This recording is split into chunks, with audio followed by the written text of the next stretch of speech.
Everyone, welcome to my another mini blog. এই যে ভিডিওটা দেখছো, দেখে ভাবছো তো আমি হঠাৎ করে এসব পাগলামি কেন করছি।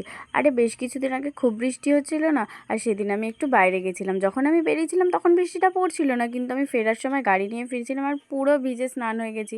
আর বৃষ্টিটা এমন জায়গায় নেমেছিল, মানে দাঁড়ানোর কোনো পজিশন পাইনি, ভিজতেই হয়েছে অজ্ঞতা।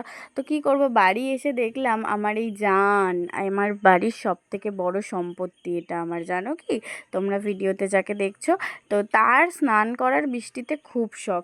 সে বৃষ্টি দেখতে পেলেই পেট বার করে খাঁচার থেকে যতটা জল টেনে নেওয়া যায় এরকম একটা ব্যাপার স্যাপার তার থাকে। আর সে কিন্তু সব বোঝে, সবই বোঝে। এই যে ভাবছো ভিডিওতে আমি একা একা বকবক করছি, আমি কিন্তু কথা ওর সাথেই বলছি, আর ও কিন্তু সব বোঝে। আর ভিডিও দেখে নিশ্চয়ই বুঝতে পারছো আমাদের দুজনের কি মজা, মানে সিরিয়াসলি ওর যেরকম মজা আমারও সেরকম মজা। আমরা দুজনে জল ঘাটতে ভীষণ ভালোবাসি আর ভীষণ মজা করে। ভিডিওটা কেমন লাগলো অবশ্যই জানিও। চলো টাটা।